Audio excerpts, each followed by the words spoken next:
The stagecoach rattled into Telluride, Colorado on a bitter February morning in 1878, and Eleanor Catherine pressed her face against the dusty window, watching miners and merchants pause their work to stare as the coach passed. She knew what they saw. The birthmark that stretched from her left temple down across her cheekbone to her jaw, dark as wine and shaped like an unfurling rose, had drawn stares her entire 22 years. Her gloved hand moved instinctively to touch the mark, a habit she'd tried and failed to break since childhood. "Don't let them see it bothers you," her Aunt Lucinda had said before Eleanor left Boston 3 weeks ago. "Hold your head high." But holding her head high didn't stop the whispers, the pointing, the way children would cry and mothers would pull them close as if Eleanor's face might somehow be contagious. She'd learned to live with it, though living with something and accepting it were entirely different matters. The stagecoach lurched to a stop outside the Rocky Mountain Hotel, and Eleanor gathered her carpet bag and the small trunk that contained everything she owned. The driver, a grizzled man who'd barely spoken during the final leg of the journey, helped her down without meeting her eyes. She paid him the coins he was owed and turned to face her new home. Telluride sprawled before her, a mining town carved into the San Juan Mountains with all the rough elegance of a place built by desperate men seeking fortune. Buildings lined the muddy main street, their false fronts promising civilization that the mountain wilderness constantly threatened to reclaim. Snow clung to the peaks surrounding the valley, and the air bit cold and thin into her lungs. A woman emerged from the general store across the street, saw Eleanor's face, and quickly looked away. 2 miners outside the saloon stopped their conversation mid-sentence to stare. Eleanor straightened her shoulders and walked toward the hotel, her boots squelching in the half-frozen mud. The hotel clerk, a thin man with spectacles perched on his pointed nose, glanced up from his ledger as she entered. His eyes widened when he saw her face, and Eleanor watched him struggle between professional courtesy and obvious discomfort. "I'm Eleanor Catherine," she said, keeping her voice steady. "I'm here to take the teaching position at the schoolhouse." "Oh, yes, Miss Catherine." The clerk fumbled with his papers. "We've been expecting you. The school board arranged a room for you here until you're settled. 2nd floor, room 7. She signed the register and took the key he offered, their fingers never touching as he set it on the counter for her to collect. As she climbed the narrow stairs, Eleanor heard whispers from the lobby below. This was how it always went. First the stairs, then the whispers, then the slow realization by the town that she was just a woman trying to live her life, marked or not. Her room was small but clean, with a window overlooking the street and a thin bed that would serve well enough.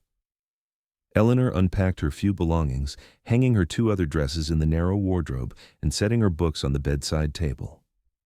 She had 3 days before school began, 3 days to prepare herself in the schoolhouse for the dozen or so children who would become her students. That afternoon, she ventured out to find the schoolhouse. The building sat at the edge of town, a simple wooden structure with a bell tower and windows that needed washing. Inside, dust covered everything. The previous teacher, she'd been told in the letters arranging her employment, had left suddenly to marry a merchant in Denver. The desks sat in disarray, and mouse droppings dotted the floor. Eleanor tied a kerchief over her hair and set to work. She swept and scrubbed, arranged the desks in neat rows, and cleaned the blackboard until her arms ached. She was wrestling with a stubborn window that refused to open when she heard boots on the wooden steps outside. "Excuse me, miss." The voice was deep, rough as gravel in a creek bed. Eleanor turned and found herself looking up at the largest man she'd ever seen. He stood in the doorway, his shoulders so broad they nearly filled the frame. His hair fell past his shoulders in dark waves, and a thick beard covered his jaw. But it was his eyes that caught her attention, pale blue like glacier ice, and they were looking directly at her face without flinching, without staring, just looking at her the way one person looks at another. "Yes?" she managed, suddenly aware of how disheveled she must appear. "Heard the new schoolteacher was getting the place ready. Thought you might need some help." He gestured to the stack of firewood beside the door. "Also thought you might need wood for the stove. Gets cold up here, even in spring." "That's very kind." Eleanor smoothed her skirt, leaving dusty handprints on the fabric. "I'm Eleanor Catherine." "Mason Montgomery." He stepped inside, carrying an armload of split logs as easily as if they weighed nothing. His buckskin jacket stretched across shoulders thick with muscle, and his hands were scarred from years of hard work. Folks around here call me Mason. I've got a cabin up in the mountains, trap and hunt mostly, but I come into town now and again. He moved past her to stack the wood beside the pot-bellied stove in the corner, and Eleanor caught the scent of pine and wood smoke and clean mountain air. When he straightened, she realized he stood well over 6 feet tall, his frame solid and powerful in a way that spoke of a man who'd spent his life wrestling with the wilderness and winning. "That window giving you trouble?" He nodded toward the stubborn frame. "It won't budge. I thought some fresh air might help with the dust." Mason crossed to the window and examined it briefly. Paint sealed it shut. Happens in these mountain buildings. He pulled a knife from his belt, worked the blade around the frame's edge with careful precision, then pushed the window open with one hand. Cold, clean air rushed into the room. "Thank you." Eleanor found herself studying him openly now. Most men either stared at her birthmark or refused to look at her face at all. Mason did neither. He looked at her the way he might look at the mountains or the sky, taking in the whole of what he saw without judgment. "You're welcome." He tested the window, making sure it would stay open. "I heard some talk in town, people saying things about the new teacher." Eleanor's stomach tightened. "I imagine they are." "Wanted to tell you something." Mason turned to face her fully, and the intensity in his pale eyes made her breath catch. "I'm not a religious man in the traditional sense, Miss Catherine. I don't attend church services or read from the good book every evening. But I've spent enough time in these mountains to know there's something bigger than us out here, something that makes the aspen turn gold in autumn and brings the elk down from the high country when the snow gets deep. And I believe that same something doesn't make mistakes. I don't understand." He took a step closer, his voice dropping lower. "That mark on your face. People in town are already talking about it, saying cruel things, wondering if the school board made a mistake hiring you. I wanted to tell you that they're wrong. That mark isn't something to be ashamed of. It's a sign." "A sign of what?" The words came out sharper than Eleanor intended, years of hurt making her defensive. "A sign that you're meant for something special, that you're marked for a purpose."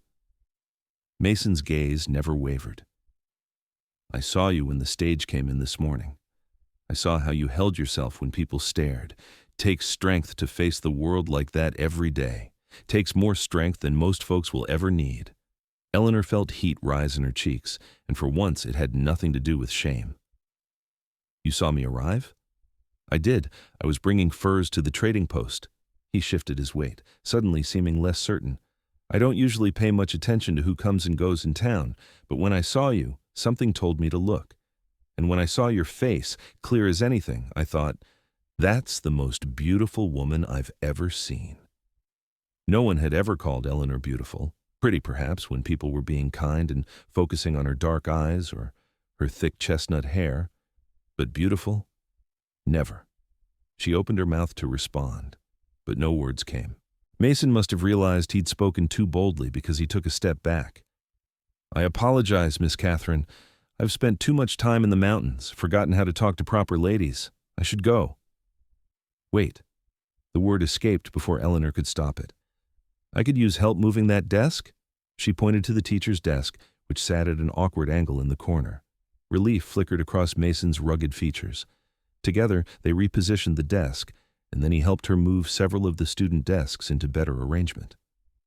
As they worked, Eleanor found herself watching him, noticing the easy strength in his movements, the careful way he handled things despite his size, the occasional glances he stole in her direction when he thought she wasn't looking.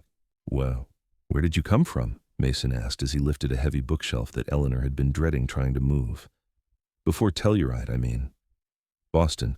I lived there with my aunt after my parents died when I was 12. Long way from home." "Boston wasn't home. It was just where I lived." Eleanor organized books on the shelf as Mason held it steady. "My aunt was kind, but she had her own family.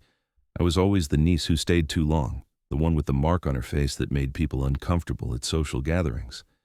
Their discomfort says more about them than it does about you." "Perhaps, but it doesn't make it easier to bear." She placed the last book and stepped back. "When I saw the advertisement for a teacher in Colorado, I thought perhaps in a frontier town, where life is harder and people face real dangers, they might not care so much about a birthmark." Mason lowered the bookshelf into place. "Some won't care, others will. Folks are folks. no matter where you go. But out here, we tend to judge people more on what they do than what they look like. You prove yourself a good teacher, most people will come around. And those who don't? I'll handle them. The way Mason said it, calm and certain as stone, made Eleanor believe he could and would. They finished preparing the schoolhouse as the afternoon sun angled through the clean windows, painting everything gold. Mason taught Eleanor how to work the pot-bellied stove, showing her how much wood to use and how to adjust the damper for the best heat. He pointed out which boards on the front steps were loose and needed repair, and promised to return tomorrow to fix them. "Why are you being so kind to me?" Eleanor asked as they stood on the schoolhouse steps, the town spread below them and the mountains rising above. Mason considered the question seriously. "Because when I saw you this morning, something inside me recognized something in you. I know what it's like to be different, to have people look at you and see something they don't understand. I came out to these mountains 10 years ago to get away from all that. But you're walking straight into it every day, teaching children who'll probably go home and repeat whatever their parents say about you. That takes courage. Or desperation. Maybe both." A smile tugged at his beard. "Either way, I admire it, and I figured if you're brave enough to face this town every day, the least I could do is make sure you have firewood and working windows." Eleanor found herself smiling back, something warm unfurling in her chest. "Well, I appreciate it, Mr. Montgomery." "Mason," he corrected. "Mr. Montgomery was my father, and I'd rather not be reminded of him." "Then you must call me Eleanor." He nodded, then pulled on his heavy coat. "I'll be back tomorrow morning to fix those steps. After that, if you need anything at all, my cabin is about 5 miles up the North Trail. Anyone in town can point you the right direction." Eleanor watched him walk down the path toward town, his long stride eating up the distance. She touched the birthmark on her face, feeling the familiar texture of the raised skin. For the first time in longer than she could remember, she didn't feel the usual shame when thinking about it. Mason had looked at her and seen beauty. He'd called her marked for a purpose. Whether he was right or simply kind didn't matter as much as the fact that for a few hours she'd felt like more than her birthmark. That evening, Eleanor ate dinner in the hotel dining room. The other patrons stared, as expected, and she heard whispered conversations pause when she passed. But she thought of Mason's words and held her head high, eating her beef stew and cornbread with as much dignity as she could muster. The next morning, true to his word, Mason appeared at the schoolhouse carrying a toolbox and extra lumber. Eleanor had arrived early to continue her preparations, and she stepped outside to greet him. "You're an early riser," she said. "Mountain habit. Sun comes up, so do I." Mason set down his tools and examined the steps. "These are worse than I thought. I'll need to replace 3 boards entirely. Can I help?" He glanced up at her, surprise evident in his expression. "You know carpentry." "No, but I can learn. I find I'm tired of being useless at practical things." Mason's face split into a genuine grin, transforming his rugged features. "All right then. Come here and I'll teach you." For the next 2 hours, Eleanor learned about wood grain and nail placement and the proper way to swing a hammer. Mason proved to be a patient teacher, guiding her hands when necessary and praising her when she got something right. His hands were huge and calloused, dwarfing her own, but his touch was surprisingly gentle. "You're a natural," he said when she successfully drove a nail straight. "Took me twice as long to learn." "I find that hard to believe." "It's true. My father tried to teach me carpentry when I was a boy. I was too impatient, always rushing." Mason positioned another board. "Took me years to learn that good work requires patience." "What brought you to Telluride?" Eleanor asked, holding the board steady as he nailed it into place. "Same thing that brings most men to mining towns. I was looking for something." He paused in his work. "I was working in Wyoming, ranching mostly, when I heard about the silver strikes down here. Thought I'd try my hand at prospecting." "Did you find silver?" "Some. Enough to buy supplies and live comfortably. But I found I prefer trapping and hunting to crawling around in dark holes in the ground." He finished securing the board and sat back on his heels. "The mountains suit me. They don't care what you look like or where you came from. They only care if you're strong enough and smart enough to survive." "Is that why you stayed? Because the mountains don't judge?" Mason met her eyes, and Eleanor saw something vulnerable in his expression. That's part of it. The other part is, I never felt like I belonged anywhere else. In towns with people, I was always too big, too rough, too different. Out here, I can be myself. I understand that feeling, Eleanor said softly. The wanting to find a place where you belong. Maybe we've both found it. Mason stood and offered her his hand. She took it, and he pulled her easily to her feet. Telluride isn't perfect, but it's honest. People out here have survived too much to waste time on pretense. They tested the new steps together, and Mason declared them sound. As he packed his tools, Eleanor gathered the courage to ask the question that had been forming in her mind. Would you like to stay for coffee? I brought a pot and some grounds. Mason's face brightened. I'd like that very much. They sat on the schoolhouse steps in the morning sun, drinking coffee from tin cups and watching Telluride come to life below them. Mason told her about the mountains, describing places with names like Bridal Veil Falls and Ingram Falls, painting pictures with his words of ice-blue lakes and meadows full of wildflowers in summer. I'll take you up there sometime if you'd like, he offered, once the snow melts and the pass is open. I'd like that. Eleanor surprised herself with how much she meant it. She'd never been the adventurous sort, but the way Mason described the high country made her want to see it through his eyes. It's a different world up there, Mason continued. Quiet in a way that gets into your bones, makes you understand how small you are, but also how much you matter. Every creature, every plant, every person, they're all part of something bigger. You sound like a philosopher. Just a man who spent a lot of time alone with his thoughts. He finished his coffee and stood. I should let you get back to your preparations, but I'll be in town for a few days if you need anything. Eleanor rose as well, reluctant for him to leave, but unsure how to ask him to stay longer. Thank you for your help, with the steps and the wood and everything. My pleasure. Mason hesitated, then added, I'll be at the trading post most of tomorrow. If you're free, maybe you'd let me buy you lunch at the hotel. Her heart jumped. I'd like that. His smile was worth more than all the silver in the San Juan Mountains. Good. I'll meet you there at noon. Eleanor watched him walk away again, and this time the warm feeling in her chest had a name. She was falling for the mountain man, falling fast and hard like snow from an overladen branch. The realization should have frightened her, but instead, it felt like coming home. The next 2 days passed in a blur of preparation. Eleanor finished readying the schoolhouse, met several of the families whose children would be her students, and endured more stares and whispers than she could count. But through it all, the memory of Mason's pale blue eyes and gentle words sustained her. Their lunch together stretched into 2 hours of conversation. Mason told her about growing up in Missouri, the 7th son of a farmer who'd seen him as nothing more than another pair of hands to work the fields. Eleanor shared stories of Boston, of her aunt's disapproval of her teaching ambitions, of the loneliness that had followed her like a shadow. You're not lonely now, though, Mason observed. I can see it in your face. You've got purpose here. I do, Eleanor agreed, and perhaps I've found something else as well. Mason's eyes held hers. What's that? A friend. Is that what we are? Friends? The question hung between them, heavy with possibility. Eleanor's pulse quickened. I hope we're becoming friends, unless you object. I don't object. Mason reached across the table and briefly covered her hand with his. But Eleanor, I need to be honest with you. What I feel isn't exactly friendship.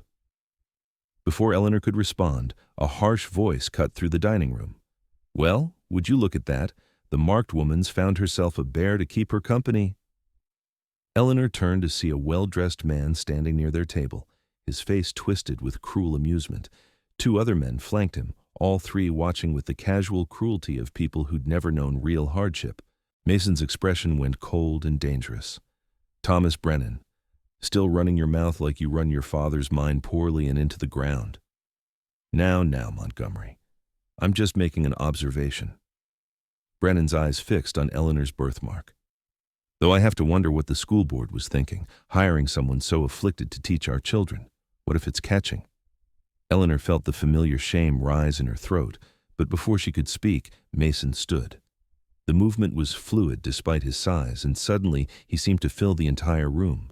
The muscles in his shoulders and arms tensed beneath his shirt, and his hands curled into fists the size of ham hocks. "You've got 3 seconds to apologize to Miss Catherine," Mason said, his voice deadly quiet. "After that, we'll take this outside and I'll teach you some manners your father should have beaten into you years ago." Brennan's bravado faltered in the face of Mason's cold fury. "I was just joking. 1. There's no need to get violent. 2. Fine, I apologize, Miss Catherine. No offense meant." Brennan backed away, his companions following quickly. Mason remained standing until they'd left the dining room, then slowly sat back down. Eleanor could see him forcing the tension from his shoulders, deliberately unclenching his fists. When he looked at her, regret filled his eyes. "I'm sorry you had to see that. I shouldn't have threatened him." "You were defending me." Eleanor's voice shook, but not with fear. "No one's ever done that before." "Then people have failed you." Mason's hand found hers again, and this time he didn't pull away. "Eleanor, I meant what I said before. I'm not a religious man, but I believe in signs.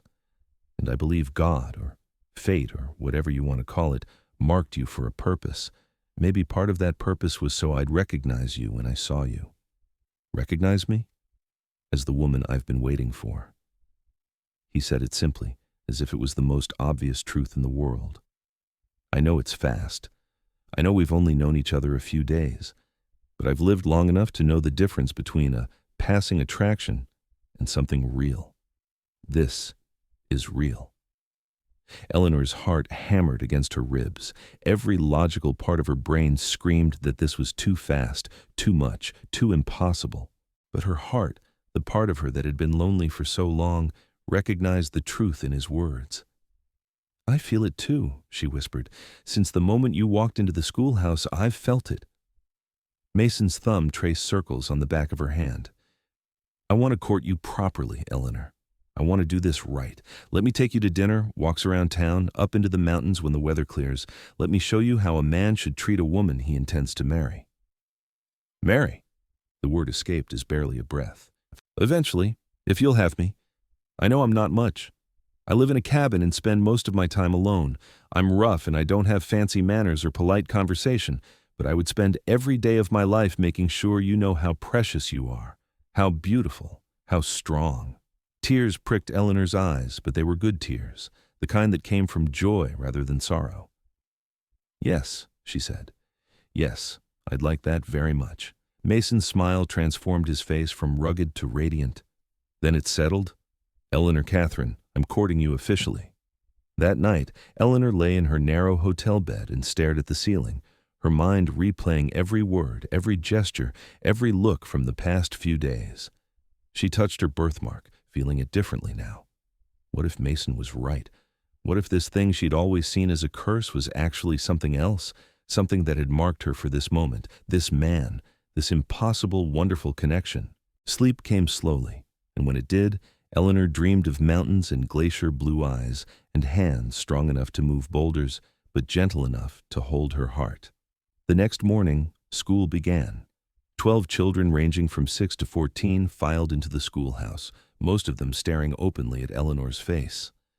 She'd prepared herself for this, but it still hurt when a little girl started to cry and had to be comforted by an older sibling. "Good morning," Eleanor said, standing before her class with her head held high. "My name is Miss Catherine, and I'm your new teacher. I know some of you are curious about my face, so let's address it right away. I was born with this birthmark. It doesn't hurt, it's not a disease, and it won't affect my ability to teach you reading, writing, arithmetic, history, and geography." A brave boy in the front row raised his hand. "My ma said you must have been cursed." "Your ma is wrong." The voice came from the doorway, and Eleanor turned to find Mason standing there, his broad frame blocking most of the morning light. "Miss Catherine isn't cursed. She's blessed, and any of you who listen to what she has to teach will be blessed too."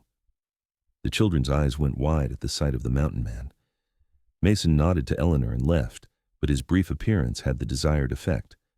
The children settled into their seats, and Eleanor began her first day of teaching with a reading lesson. It wasn't perfect. Some children continued to stare, and during recess, she heard them whispering among themselves. But they were also children, curious and adaptable, and by the end of the day, Most seemed to have accepted her presence. Mason waited outside when she dismissed the children. "How was your first day?" "Challenging but good. Thank you for what you said this morning." "Just the truth?" He fell into step beside her as she walked toward town. "I was thinking, if you're not too tired, maybe we could take a walk. There's a spot by the river I'd like to show you." Eleanor agreed, and they walked through Telluride together. People stared, of course. The new schoolteacher with her birthmark and the massive mountain man made quite a pair. But with Mason beside her, Eleanor found she cared less about the stares. His presence was like a shield, not protecting her from the looks but making them matter less. The spot by the river was beautiful, a bend where the water ran clear and fast over smooth stones. Mountains rose on all sides, their peaks still heavy with snow. Mason spread his coat on a flat rock for Eleanor to sit, and they watched the water flow. "Tell me about your family," Eleanor said. "You mentioned your father, but what about your mother? Siblings?" Mason's expression clouded. "My mother died when I was young. I barely remember her. My father remarried quickly, and my stepmother had no patience for 7 hungry boys. We were expected to work and stay out of the way." "That sounds lonely." "It was, but it taught me to rely on myself." He picked up a smooth stone and turned it over in his large hands. "I left home when I was 16, worked my way west doing odd jobs, ranch hand, lumberjack, freight hauler, saved my money and kept moving until I found these mountains." "Do you ever miss your family?" "No," the answer came without hesitation.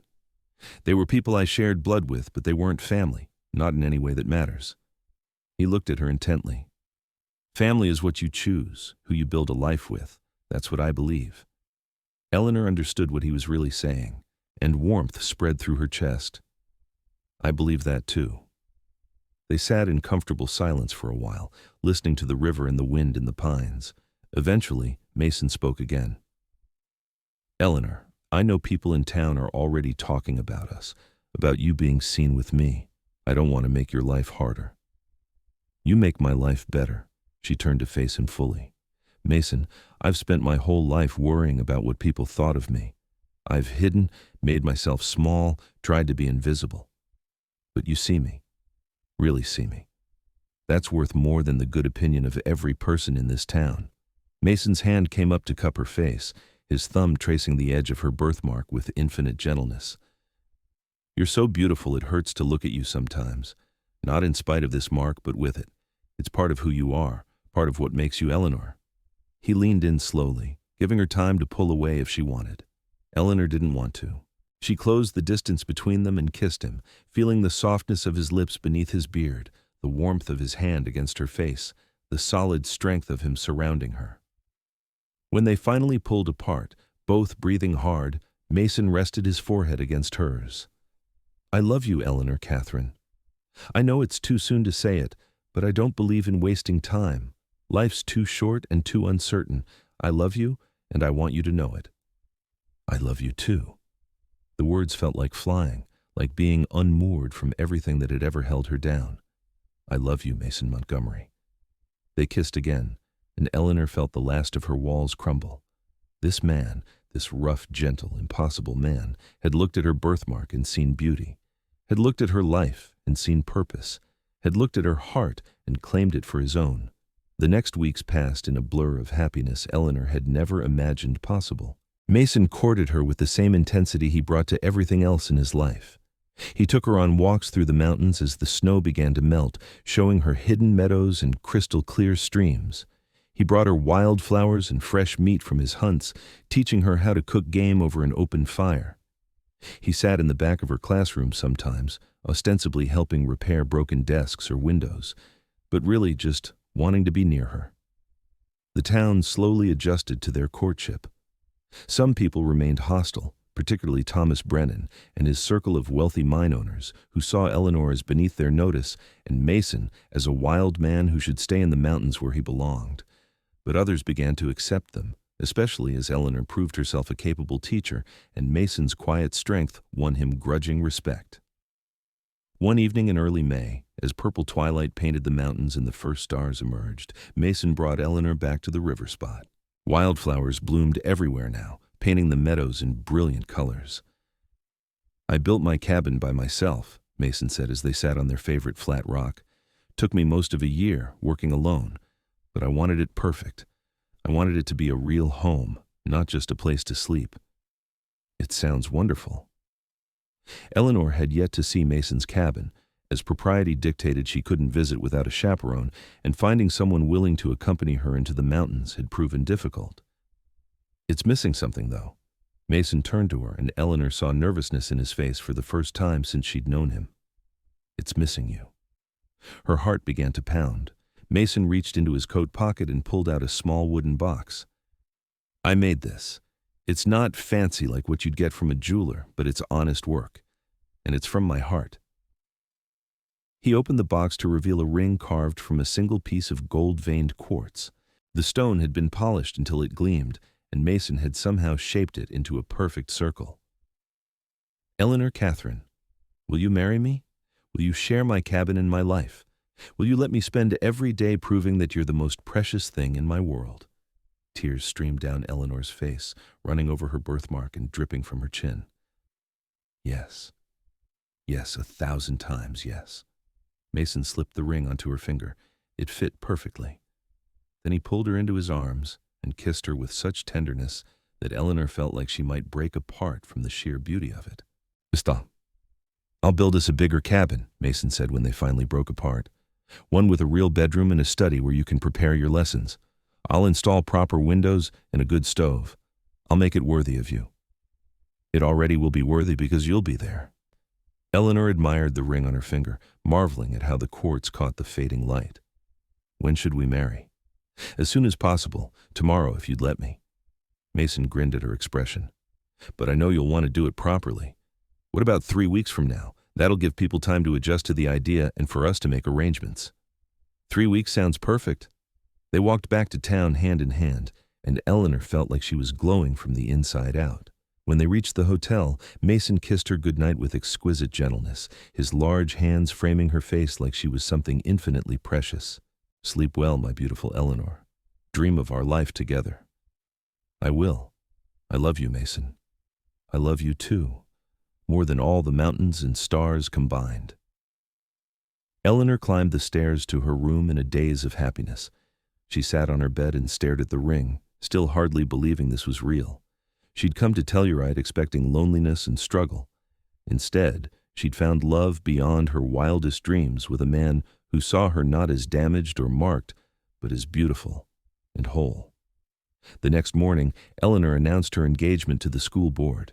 Their reactions varied from cautious congratulations to obvious disapproval, but she didn't care. She was marrying Mason Montgomery, and nothing anyone said could dim her joy. The children's reactions were more straightforward. Most were excited, having grown fond of both their teacher and the mountain man who sometimes helped around the schoolhouse. A few of the older girls peppered Eleanor with questions about the wedding, and she found herself caught up in planning discussions during lunch breaks. Mason divided his time between his cabin, where he was making improvements for Eleanor's arrival, and town, where he insisted on being near her as much as possible. One afternoon, he arrived at the schoolhouse with news. I spoke with Reverend Hastings. He's agreed to marry us at the church on June 1st. It's a Sunday, so you won't have to miss teaching. June 1st. Eleanor tested the date, finding she liked the sound of it. That's perfect. There's something else? Mason glanced at the children playing outside during recess. I know you love teaching. I want you to know that marrying me doesn't mean you have to give it up. We'll make it work somehow. Maybe you can teach during the week and come home on weekends, or maybe we can build a cabin closer to town. I won't ask you to sacrifice your purpose for me. Eleanor's throat tightened with emotion. You'd do that for me? I'd do anything for you. Mason said it like it was the simplest truth in the world. Your happiness is my happiness. Your dreams are my dreams. She kissed him then, uncaring that the children might see, uncaring about propriety or appearances.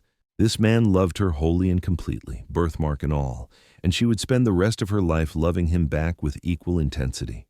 The weeks before the wedding flew past. Eleanor made herself a simple but beautiful dress from cream-colored fabric, hand-stitching tiny flowers along the hem and sleeves. Mason ordered supplies and spent long days at his cabin, refusing to let Eleanor see what he was building. It's a surprise, he insisted. You'll see it after the wedding. Thomas Brennan made a few more cruel comments, and one of his friends suggested publicly that the school board should reconsider employing a married woman, especially one married to a mountain man. But the school board, to their credit, stood firm. Eleanor had proven herself an excellent teacher, and her personal life was her own business. The night before the wedding, Eleanor's nerves finally caught up with her. She sat in her hotel room, staring at her dress hanging on the wardrobe, and let herself acknowledge the fear. She was marrying a man she'd known for barely 2 months. She was committing to a life in the mountains, far from civilization.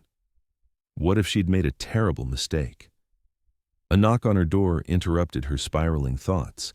Eleanor opened it to find Mason standing in the hallway, looking uncomfortable in the confines of the building.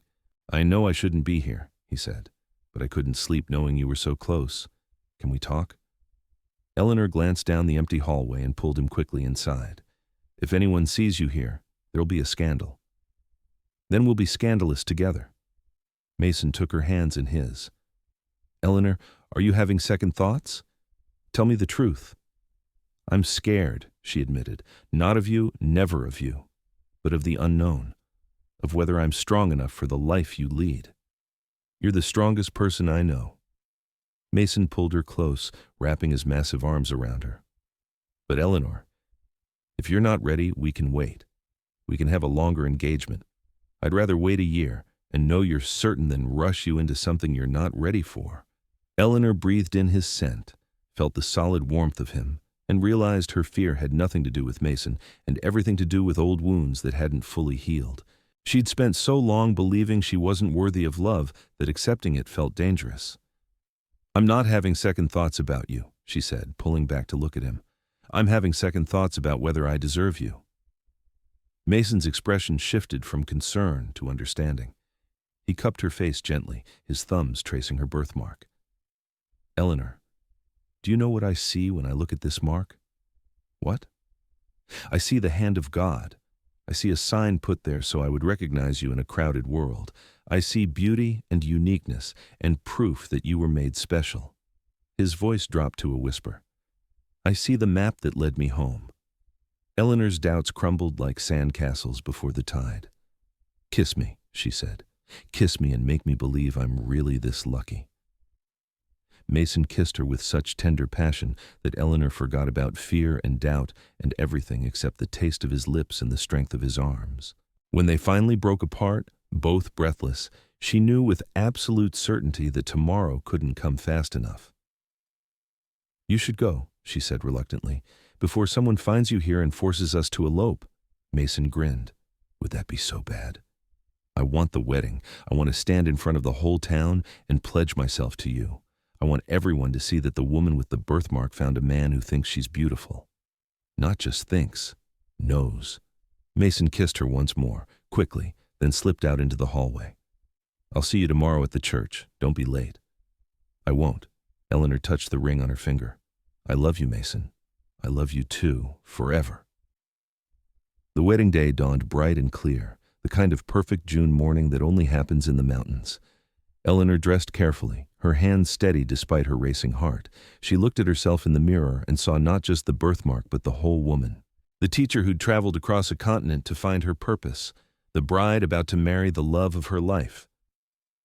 The church was small, but it seemed like half of Telluride had crammed inside. Eleanor walked down the aisle alone, having no family to give her away. But she didn't feel alone. Mason stood at the altar, dressed in clean black trousers and a white shirt that strained across his broad shoulders. His long hair was tied back, and his beard was neatly trimmed. But it was his eyes that caught Eleanor, glacier blue and shining with such love that she had to blink back tears. Reverend Hastings performed the ceremony, his voice carrying through the crowded church. Eleanor barely heard the words, too focused on Mason's face, on the way he looked at her like she was the only person in the world. "Do you, Mason Montgomery, take Eleanor Catherine to be your lawfully wedded wife?" "I do." Mason's voice was strong and sure. And do you, Eleanor Catherine, take Mason Montgomery to be your lawfully wedded husband?" "I do." "Then by the power vested in me, I now pronounce you husband and wife. Mason, you may kiss your bride." Mason pulled Eleanor into his arms and kissed her thoroughly, and the church erupted in applause and a few scandalized gasps at such public display of affection. Eleanor didn't care. She was married to Mason Montgomery, and that made her the luckiest woman in Colorado. The town had organized a small reception at the hotel, and Eleanor and Mason spent an hour accepting congratulations and eating cake. But as the sun began to set, Mason leaned close and whispered, "Ready to see your new home, Mrs. Montgomery?" Eleanor loved the sound of her new name. More than ready. They slipped away from the reception and walked to where Mason had left 2 horses saddled and waiting.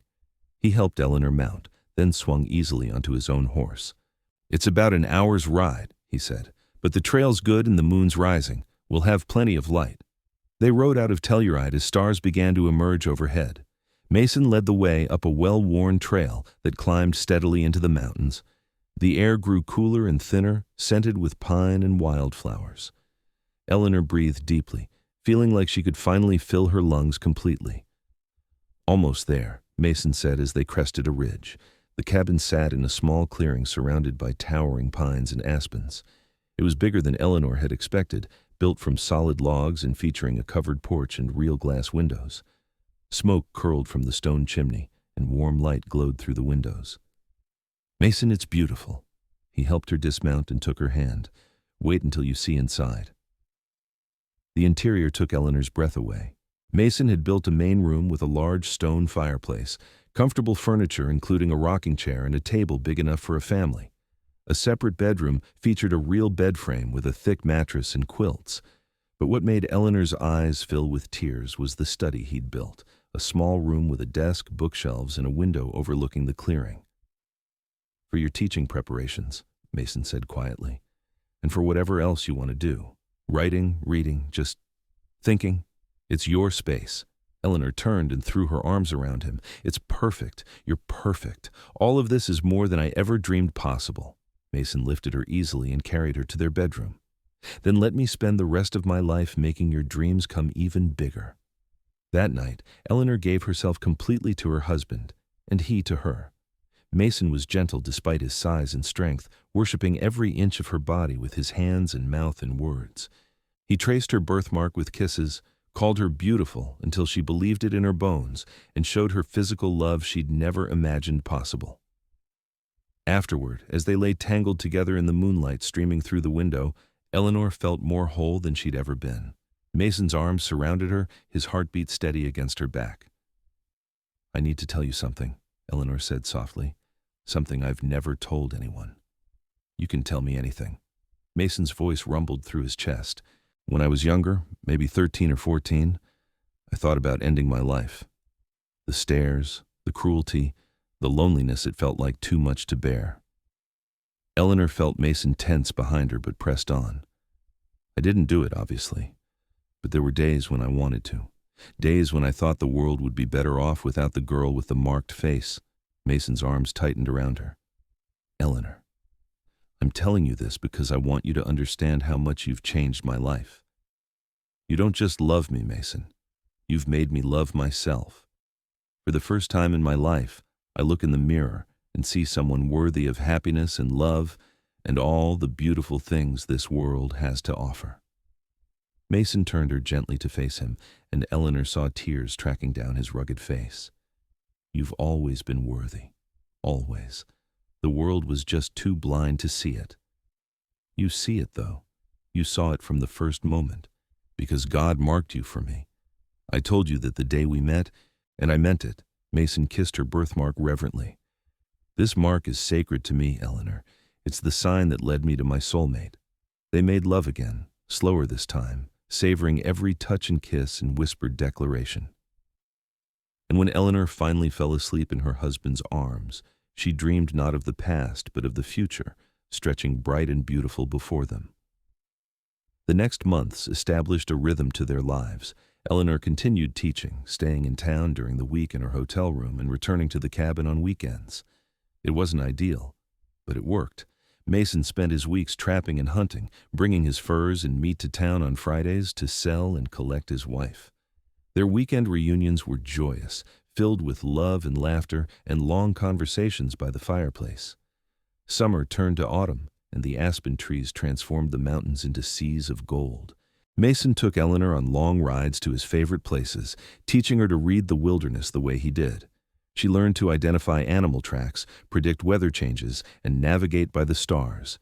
In turn, she read to him from her books and shared stories of her students. "Young Tommy Baker is brilliant at mathematics," she said one evening as they sat on the porch watching the sunset. "He could go to university if his family could afford it." "Maybe we could help with that," Mason suggested. "We've got money saved." Eleanor looked at her husband with renewed wonder. "You'd do that?" "Why not? Education's important. If the boy has talent, he should have the chance to develop it." Mason pulled her close. "Besides, helping others is part of building a good life. My father never understood that, but I do." In October, Eleanor realized she'd missed her monthly courses. She waited another month to be sure, then told Mason on a crisp November evening as they sat by the fire, "I'm pregnant." Mason's face went through a series of expressions: shock, disbelief, then pure, radiant joy. He pulled Eleanor into his arms so quickly she squeaked in surprise. "A baby? We're having a baby?" "We are." Eleanor laughed at his enthusiasm. "Are you happy?" "Happy doesn't begin to cover it." Mason placed his large hand gently on her still flat stomach. "A child. Our child. Eleanor, you've made me the happiest man alive. I'll have to stop teaching soon. Once I start showing, the school board won't allow it. Then we'll figure something else out. Maybe you can tutor students here at the cabin, or maybe you take time to just be a mother for a while." Mason kissed her softly. "Whatever you want. We'll make it work." Eleanor did stop teaching in February when her pregnancy became too obvious to hide under loose clothing. The school board hired a replacement teacher, and Eleanor spent her days at the cabin preparing for the baby. Mason was attentive to the point of being overprotective, constantly worried about her health and comfort. "I'm pregnant, not fragile," Eleanor reminded him when he tried to stop her from carrying a basket of laundry. "I know, but I can't help worrying. You're the most precious thing in my life, and now you're carrying the second most precious thing." Mason took the basket anyway. "Let me help. It makes me feel useful." Their son was born on a warm June evening in 1879, exactly 1 year and 1 day after their wedding. The local midwife attended the birth, praising Eleanor's strength even as she cursed Mason for making such a big baby. "He's huge," the midwife declared, weighing the infant. "Nearly 10 pounds, takes after his father." Mason held his son with infinite care, his massive hands cradling the tiny body like it was made of spun glass. "He's perfect. Eleanor, he's absolutely perfect." Eleanor, exhausted but glowing with happiness, watched her husband fall in love with their child. "What should we name him?" "I was thinking Michael Montgomery." Mason looked up at her. "It means gift from God, which is what he is." "Michael," Eleanor tested the name and smiled. "It's perfect." Baby Michael indeed took after his father, growing rapidly and displaying remarkable strength even as an infant. He had Mason's pale blue eyes and Eleanor's dark hair, and he cried with lung power that rattled the cabin windows. The first years of Michael's life passed in a blur of sleepless nights and joyful days. Mason proved to be a devoted father, spending hours playing with his son and teaching him about the mountains even before Michael could walk. Eleanor returned to tutoring a few students at the cabin, finding she could balance motherhood and teaching. When Michael was 2, Eleanor became pregnant again. Their daughter was born in the spring of 1882, a tiny, delicate thing they named Emma. Unlike her brother, Emma was small and quiet, with Eleanor's features and Mason's eyes. "She's got your birthmark," Mason observed one evening as they watched Emma sleep in her cradle. Eleanor leaned closer and saw he was right. A small birthmark, lighter than Eleanor's, but the same wine-dark color, curved along Emma's left shoulder blade like a crescent moon. "God marked her too," Mason said softly. "Marked her as ours, as special." Eleanor felt tears prick her eyes. "You think she'll face the same cruelty I did?" "If she does, we'll teach her what you've learned. That marks don't make you less, they make you more. They make you unique and precious and loved." Mason pulled Eleanor close. "And if anyone is cruel to our daughter, they'll answer to me." The years rolled on, each one deepening the love between Eleanor and Mason. They added onto the cabin as their family grew, building more rooms and expanding the porch.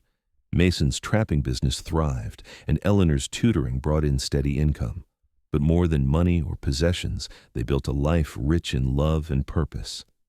Michael grew into a strong, confident boy who loved the mountains as much as his father.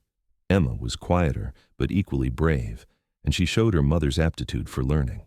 Both children adored their parents and each other, and the cabin rang with laughter and love. One summer evening, when Michael was 8 and Emma 5, the family sat on the porch watching lightning dance across distant peaks. Emma traced the birthmark on her shoulder, a habit she'd developed as she grew older. "Mama," she said thoughtfully, "why do we have marks and other people don't?" Eleanor pulled her daughter into her lap. "Because we're special, sweetheart. Your father says God marked us so we'd recognize each other." "Like a family sign?" "Exactly like that." Mason reached over and traced Eleanor's birthmark with gentle fingers. "These marks mean you're part of something important. They mean you're loved beyond measure." "I like my mark," Emma declared. "It makes me like Mama." Eleanor's throat tightened with emotion. Her daughter wouldn't face the world with shame about her birthmark. She'd face it with pride and confidence, knowing she was loved and valued. That was the greatest gift Eleanor and Mason could give their children. In 1885, Telluride experienced a harsh winter that trapped many families in town. Mason and Eleanor opened their cabin to several families who'd lost their homes to fire and collapse, crowding everyone together but keeping them warm and fed. Mason hunted daily to feed everyone, and Eleanor organized the children's education and the adults' work details. When spring finally came, and the families could return to town, the mayor personally thanked Mason and Eleanor for their generosity. "You saved lives this winter," he said. "The town won't forget it." The experience changed how Telluride viewed the mountain man and his marked wife. They were no longer the odd couple living in the wilderness. They were heroes, pillars of the community, examples of what marriage and family should be. Thomas Brennan, who'd been one of the families stranded that winter, sought Mason out at the trading post one day. "I owe you an apology," he said stiffly, "for things I said about your wife years ago. I was wrong. She's a remarkable woman, and you're a remarkable family." Mason accepted the apology with grace, though Eleanor knew he'd never fully forgive the cruelty of those early days. But forgiveness and moving forward were different things, and Mason was always focused on the future rather than the past. Michael was 15 when he told his parents he wanted to attend university in Denver to study engineering. Eleanor's heart broke at the thought of her son leaving, but she also swelled with pride. "You should go," Mason told him. "See the world, get educated, build the life you want. Your mother and I will always be here when you need us." "I'll come back," Michael promised. "These mountains are in my blood, but I want to learn, to do something important." "Then do it," Eleanor said, hugging her tall, strong son. "Make us proud." Michael left for Denver that fall, and the cabin felt emptier without his booming voice and constant activity. But Emma thrived as the focus of her parents' attention, developing into a thoughtful, intelligent young woman who loved both learning and the wilderness. When Emma was 13, she asked her mother about the birthmark on her face. "Did people really treat you badly because of it?" Eleanor and her daughter sat on the porch, watching the sunset paint the mountains gold and purple. "Yes, they did. People can be cruel about things they don't understand." "Does it still hurt when you think about it?" "Sometimes. But your father taught me to see my birthmark differently.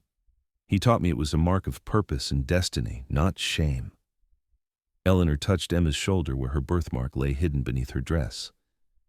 "You'll face questions about your mark too, sweetheart. People will ask about it, maybe say unkind things." "I won't care," Emma said fiercely. "Papa says our marks make us special, and I believe him." "Good. Hold on to that belief. It will carry you through hard times." The years continued their steady march. Michael graduated from university and returned to Telluride, bringing with him plans to build a water system that would supply the growing town more efficiently. He married a kind woman named Sarah, and they built a house in town while still making regular visits to the mountain cabin. Emma showed no interest in marriage, instead focusing on her studies. At 18, she announced her intention to become a doctor, a shocking ambition for a young woman in 1895. But Eleanor and Mason supported her completely, and Mason used his considerable savings to pay for her medical training in Boston. "The world's changing," Mason observed one evening as he and Eleanor sat alone in their cabin for the first time in years. Women becoming doctors, towns growing into cities, automobiles replacing horses. "Do you regret it? The changes?" "No. Change is natural. These mountains teach you that seasons change, trees grow and fall, rivers shift their courses. The only constant is change." Mason pulled Eleanor close, her head resting on his solid shoulder. "Besides, as long as I have you, I can face any change the world throws at us." Eleanor smiled, marveling that after all these years, Mason's words could still make her heart flutter. They'd been married for over 20 years, raised 2 incredible children, and built a life that exceeded her wildest dreams. And through it all, Mason had never stopped looking at her birthmark with reverence and love. In 1898, Mason fell seriously ill. What started as a persistent cough developed into pneumonia, and for 2 terrifying weeks, Eleanor thought she might lose him. Michael and Emma both rushed home, and the family kept vigil by Mason's bedside as the mountain man fought for his life. "Ugh, you can't leave me," Eleanor whispered one night when they were alone, holding his hot, dry hand. "Mason Montgomery, you promised me forever. You don't get to break that promise." Mason's eyes fluttered open, clouded with fever. "Not going anywhere. Not without you." "Then fight. Fight to stay with me." "Always," Mason managed, squeezing her hand with a fraction of his usual strength. "Always. Fight for you." Mason did survive, though it took months for him to fully recover. The illness left him weaker than before, his massive strength diminished by age and sickness. But his spirit remained unbroken, and his love for Eleanor never wavered. "I'm getting old," he said one evening as they sat on the porch, wrapped in blankets against the autumn chill. He was 61 now, his dark hair streaked heavily with silver, his beard almost entirely white. "We both are." Eleanor was 53, her own hair showing threads of gray. "But I don't mind growing old with you. I used to think I'd die alone in these mountains, just another forgotten mountain man." Mason pulled her closer. "But you gave me something I never thought I'd have, a family, a purpose, a reason to live. You gave me those things too. You saw me when no one else did. You loved me when I couldn't love myself." Eleanor touched the birthmark on her face, feeling the familiar raised skin. "You made me believe this mark was something special instead of something shameful." "Because it is special. It's how God marked you for me, remember?" Eleanor laughed softly. "I remember. You told me that the first day we met, and I thought you were crazy. Maybe I was. Crazy in love with you from first sight." Mason turned her face toward his and kissed her, slow and sweet. "Best kind of crazy there is." They sat in comfortable silence, watching the stars emerge one by one. Somewhere down the mountain, Telluride glowed with electric lights, a modern town barely recognizable from the rough mining camp Eleanor had arrived in 20 years ago. But up here, in their cabin surrounded by towering pines and ancient mountains, time seemed to move differently. Here, what mattered was the love between 2 people who'd found each other against all odds. Michael's water system project succeeded, bringing him recognition throughout Colorado. He and Sarah had 3 children who regularly visited their grandparents' cabin, filling it with noise and laughter.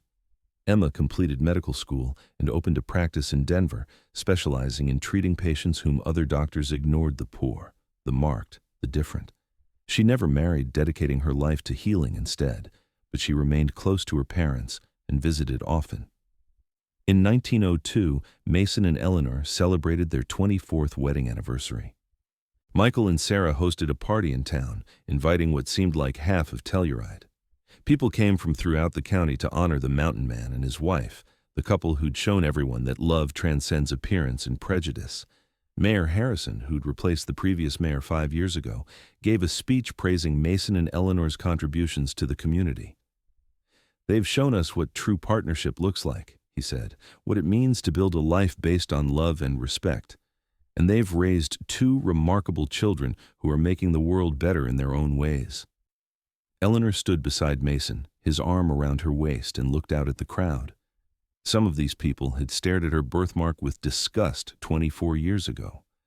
Now they applauded her and Mason, celebrating their love story. It wasn't that her birthmark had disappeared or that people had stopped noticing it, but they'd learned to see past it, to see the whole person instead of just the mark. After the party, Mason and Eleanor rode back up to their cabin under a full moon. "That was exhausting," Mason admitted. "Too many people." "You've turned into a hermit in your old age," Eleanor teased. "I was a hermit in my young age, too. You're the only person I've ever really wanted to be around." Mason helped her down from her horse and pulled her into his arms. "Eleanor Montgomery, you're the best thing that ever happened to me. Every day with you is a gift. Even when I'm cranky and tired? Especially then, you're beautiful when you're cranky." Mason kissed her birthmark, a gesture he'd made thousands of times over the years. "Still the most beautiful woman I've ever seen." They made love that night with the tenderness of long practice and deep familiarity. Mason's body might have lost some of its youthful strength, but his touch remained as gentle and worshipful as ever. Eleanor traced the scars on his chest and arms, each one telling a story of his life in the mountains, each one as precious to her as her birthmark was to him. "I love you," Eleanor whispered as they lay together afterward. "I will love you until my last breath and beyond. Then we'll be together forever." Mason's arms tightened around her, "because my love for you extends past death and into whatever comes after." The first decade of the new century brought more changes. Automobiles became common in Telluride, and electricity reached even remote mountain cabins like Mason and Eleanor's. Michael's career flourished, and he became an advisor to the Colorado state government on water and infrastructure projects. Emma published papers in medical journals about treating patients with physical differences, becoming a leading voice in compassionate medicine. Mason's health continued to decline slowly but steadily. By 1905, at 68 years old, he could no longer make the long treks into the high country that he'd once done effortlessly. But he remained active around the cabin, tending a large garden and maintaining the property with Eleanor's help. "I never thought I'd become a gardener," he said one summer afternoon as they weeded together. "Used to think growing vegetables was women's work. And now? Now I understand it's everyone's work. There's dignity in all labor, especially work that feeds your family." Mason sat back on his heels, wiping sweat from his forehead. "I've learned a lot from you over the years, Eleanor. You've made me a better man. You were already good when I met you. I just helped you see it." That autumn, Emma came home for an extended visit. At 38, she'd become one of Denver's most respected physicians, though her unconventional practice meant she'd never become wealthy. She arrived at the cabin with trunks full of medical supplies and books, planning to spend several months helping her aging parents. "I'm fine," Mason protested when Emma insisted on examining him. "Just old. You're my father, which means I get to worry about you." Emma listened to his heart and lungs with her stethoscope, her expression growing more concerned. "Papa, your heart is weak. You need to take things easier." "I'm not going to spend my final years sitting in a chair," Mason said firmly. "I'd rather live less time doing what I love than more time doing nothing." Stubborn mountain man, but Emma's eyes were wet with tears. "At least promise me you'll rest more. No more chopping wood or carrying heavy things." "I'll try." Mason pulled his daughter into a hug. "Thank you for caring, Emma. You've made your mother and me so proud." That winter was harsh, with heavy snows that isolated the cabin for weeks at a time. Mason and Eleanor spent long evenings by the fire, reading and talking and simply being together. Sometimes Michael and his family would visit, bringing supplies and news from town. Emma stayed through the worst of the winter, her medical skills proving invaluable when Mason suffered a mild heart episode in January. "You scared me," Eleanor said after Emma had stabilized Mason and he was resting comfortably. "I thought I was losing you." "Not yet." Mason's voice was weak, but his hand found hers and held tight. "I've got more time with you still. I can feel it." Spring came eventually, as it always does in the mountains. Mason regained some strength with the warmer weather, and Emma reluctantly returned to Denver. But before she left, she pulled Eleanor aside. "Mama, his heart is very weak. The next episode might be the last one." Emma's voice broke. "I'm sorry, but you need to prepare yourself." Eleanor had known this was coming, but hearing it stated so plainly still hurt. "How long?" I don't know, months, maybe a year, but probably not much more than that. Emma hugged her mother tight. I'm so sorry. After Emma left, Eleanor told Mason what their daughter had said. They sat on the porch in the warm spring sunshine, holding hands and watching clouds drift past the mountain peaks. Are you scared? Eleanor asked. No. I've lived a full life, Eleanor. I've loved and been loved. I've raised good children and seen them become good adults. I've spent over 25 years with the woman of my dreams. Mason brought her hand to his lips and kissed it. The only thing I regret is that I'll have to leave you. Then don't leave. Eleanor knew it was irrational, but she said it anyway. Stay with me. Fight. We can have more years together. I'll fight as long as I can, but when my time comes, I need you to promise me something. Anything. Promise me you'll keep living, really living, not just existing. Keep teaching, keep being the amazing woman you are. And promise me you'll tell our story so people know that love can overcome anything, even the cruelest prejudices. I promise. Tears streamed down Eleanor's face, but I don't want to live without you. You won't be without me. I'll be in every mountain you see, every sunset you watch, every moment of beauty you experience. Mason wiped her tears away gently. And I'll be waiting for you whenever you're ready to join me. We'll have forever together then. Mason lived through the summer and into the autumn of 1906. He grew weaker as the leaves turned gold, but his spirit remained strong. Their grandchildren visited often, and Mason spent hours telling them stories of the mountains in the early days of Telluride. He told them about meeting their grandmother, about seeing her birthmark and knowing instantly that she was meant for him. God marked her for me, he told the children, his voice still firm despite his physical weakness, and that mark is the most beautiful thing I've ever seen because it led me to love. On a crisp October evening, as the first snow of the season dusted the mountain peaks, Mason called Eleanor to his bedside. His breathing was labored and his color was poor, but his eyes remained clear and full of love. It's time, he said simply. I can feel it. Eleanor climbed into bed beside him, cradling his large frame against her smaller one. I'm not ready to let you go. I know, my love, but I'm tired, and my body's done fighting. Mason's hand found her face, his thumb tracing her birthmark one last time. Thank you for 28 years of happiness. Thank you for being my wife, my partner, my everything. Thank you for seeing me when no one else did. Thank you for loving me. Eleanor pressed her forehead to his.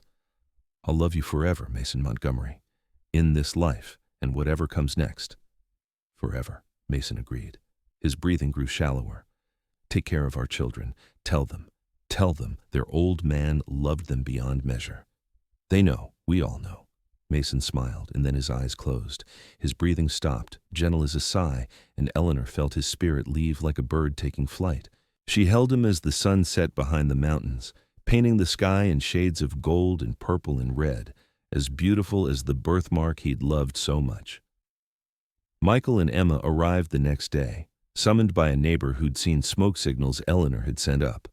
They found their mother sitting beside their father's body, dry-eyed and calm. He's gone, Eleanor said simply. He went peacefully, surrounded by love. They buried Mason on a hillside near the cabin, overlooking the valley and the mountains he'd loved. Half of Telluride came to the funeral, paying respects to the mountain man who'd shown them all what true strength looked like. Reverend Hastings, now an old man himself, spoke of Mason's generosity and love, his dedication to family and community. But it was Eleanor who gave the final eulogy, standing beside the grave with Michael and Emma flanking her. My husband once told me that God marked me for him, that my birthmark was a sign so he'd recognize me in a crowded world. For years, I'd seen this mark as a curse, something shameful to hide. But Mason taught me it was a blessing, a mark of purpose and destiny. He taught me that being different isn't something to be ashamed of, but something to celebrate. And he loved me, every day of our marriage, with a completeness and devotion that transformed my life. Eleanor touched her birthmark, tears finally flowing down her weathered face. Mason Montgomery was the best man I ever knew. He was strong but gentle, fierce but kind, wild but devoted, and he was mine, just as I was his.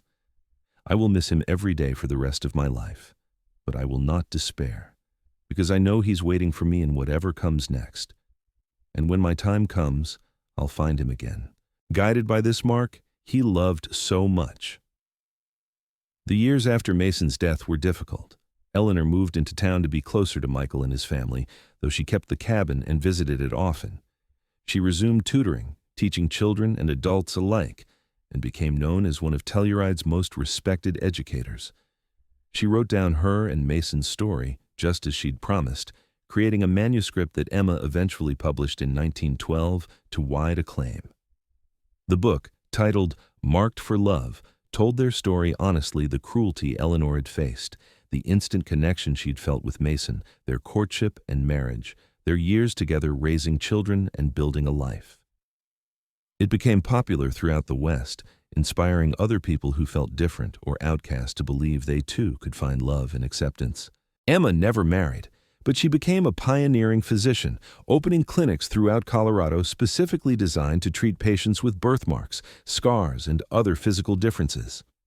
She dedicated her work to her mother's memory, making sure no child ever felt the shame Eleanor had carried for so long. Michael continued his engineering work while raising his own children to value kindness and acceptance above all else. He told them stories of their grandfather, the mountain man who'd seen beauty where others saw only difference. Eleanor lived to the remarkable age of 83, passing peacefully in her sleep in 1927. Her grandchildren found her in her bed, a smile on her face, and her hand resting over the birthmark that had defined so much of her life. On her bedside table lay a worn photograph of Mason, taken shortly after their wedding, his face fierce and loving as he looked at the camera. They buried Eleanor beside Mason on the hillside overlooking the valley. Emma and Michael stood together, now elderly themselves, as their mother was laid to rest beside the man she'd loved for nearly 60 years, counting the decades after his death when she'd continued to carry him in her heart. God marked her for him, Emma said softly, echoing her father's long-ago words. And now they're together again.